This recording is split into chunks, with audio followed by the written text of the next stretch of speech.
Leziz Yemek Tarifleri kanalımdan herkese merhabalar. Eğer kanalımda bu videoyu izliyorsanız size kalite yakışır diyorum sevgili dostlarım. Bugün harika çıtır çıtır el açması bir börek tarifim var. İnanın hepinizin kolaylıkla yapabileceği çok basit bir börek tarifi. Bunun için 100 gram ve tereyağı veya margarin hiç fark etmez.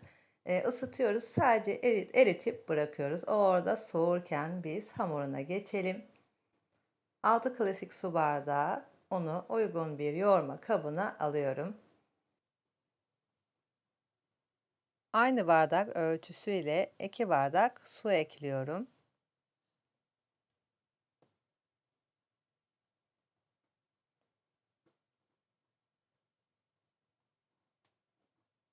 Bir buçuk tatlı kaşığı tuzu ilave ediyorum. Hamuru oluşturmaya başlıyorum. Öncelikle spatula ile hamuru oluşturacağım. Daha sonra güzelce yoğuracağım.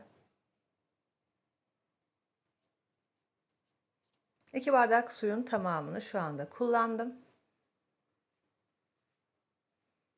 Artık spatulayı çıkartıyorum ve elimle güzelce yoğurmaya başlıyorum.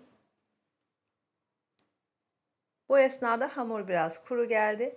Onun için yarım bardak daha su ekledim ve yoğurmaya devam ettim.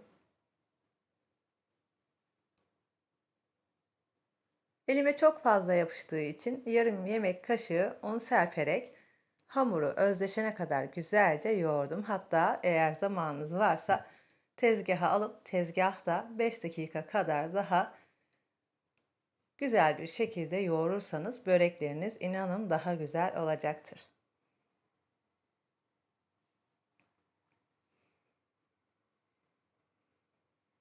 Börek ve poğaçalarda, özellikle böreklerde hamurun güzel yoğrulması ve dinlenmesi çok önemlidir.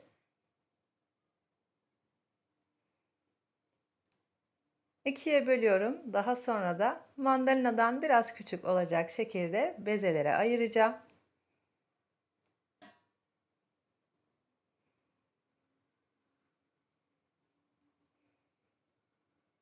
Hiç bilmeyen birisi bile gerçekten kolaylıkla bu böreği yapabilir. El açması ıspanaklı harika bir börek tarifi. Tarifimi beğendiyseniz eğer, beğeni ve yorumlarınızda kanalıma abone olarak bildirim zilini tüm olacak şekilde aktifleştirirseniz en yeni birbirinden güzel tariflerim sizin önünüze anında bildirim olarak gelecektir. Şimdiden her birinize tek tek ayrı ayrı teşekkür ediyorum verdiğiniz destekler için. Tezgaha biraz hafifçe un serptim. Daha sonra bezeleri aldım. Uygun bir borcam kullandım ben. Eritmiş olduğum yağı ilave ediyorum. Bir su bardağı da sıvı yağ ekliyorum. Bütün bezeleri bu kaba alacağım. 1 saat kadar burada dinlendiriyorum. Ben ev işlerini yaparken onlar burada dinlenecekler. 15 dakika sonra geliyorum ve ters düz ediyorum. Çünkü bezelerin her tarafının yağla buluşması gerekiyor.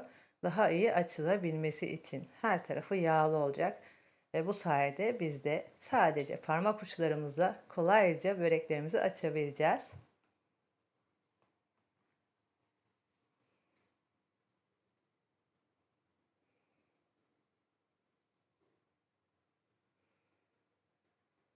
Hepsi sığmadığı için daha sonra ben yan yan üst üste dizerek, şöyle hafifçe eğimli bir şekilde dizerek her tarafına yağ gelmesini sağladım ve arada bir gelip böyle çevirdim diğer taraflarında yağlansın diye.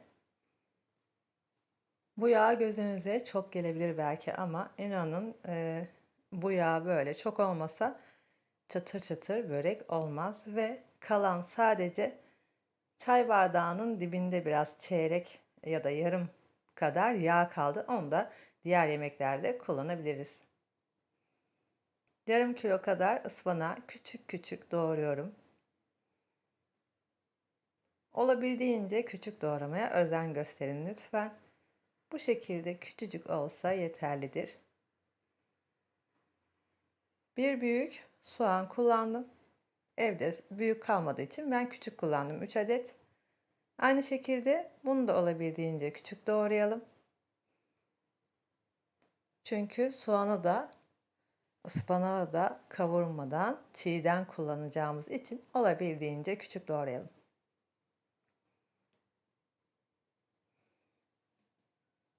Aynı kapta buluşturuyorum ve üzerine yarım tatlı kaşığı tuzu ekleyip güzelce karıştırdım.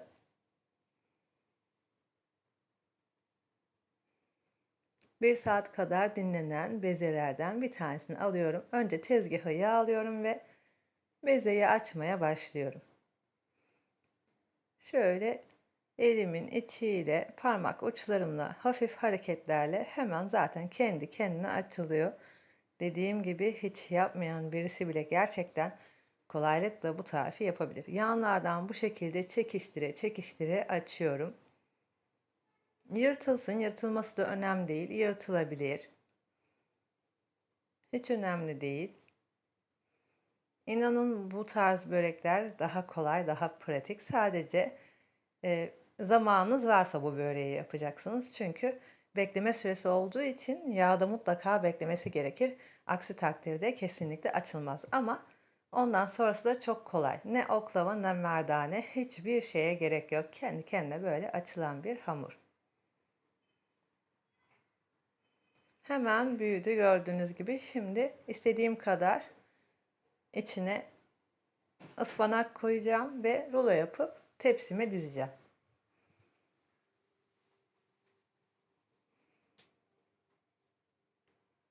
İçini de mutlaka bu şekilde yağlıyorum ki daha çıtır çıtır olsun diye.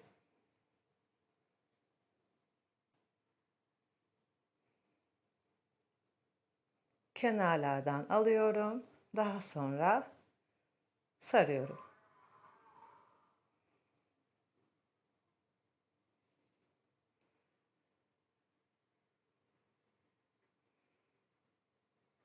Sararken biraz çekiştiriyorum. Daha ince olsun hamur diye.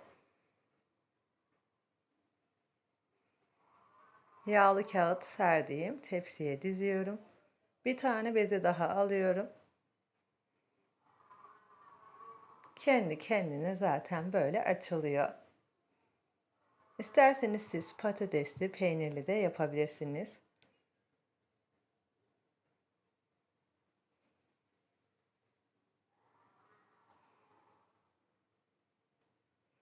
Özellikle hafta sonu kahvaltılarına yakışacak gerçekten güzel bir börek tarifi.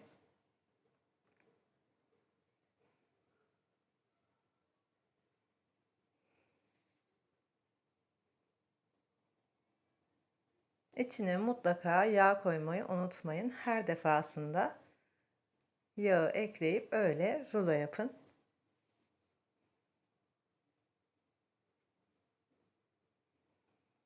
Tuz oranı çok normal, idealdir.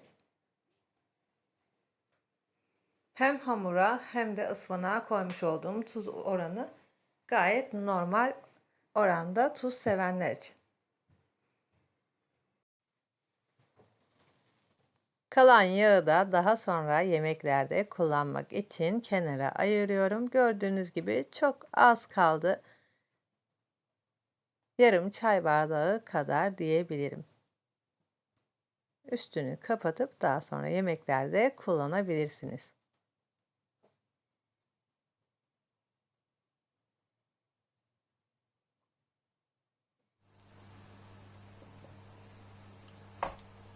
Çıtır çıtır oldu. Deneyeceklere afiyet olsun. Hoşça kalın, sağlıkla kalın. Bir dahaki yeni tariflerimde buluşmak üzere.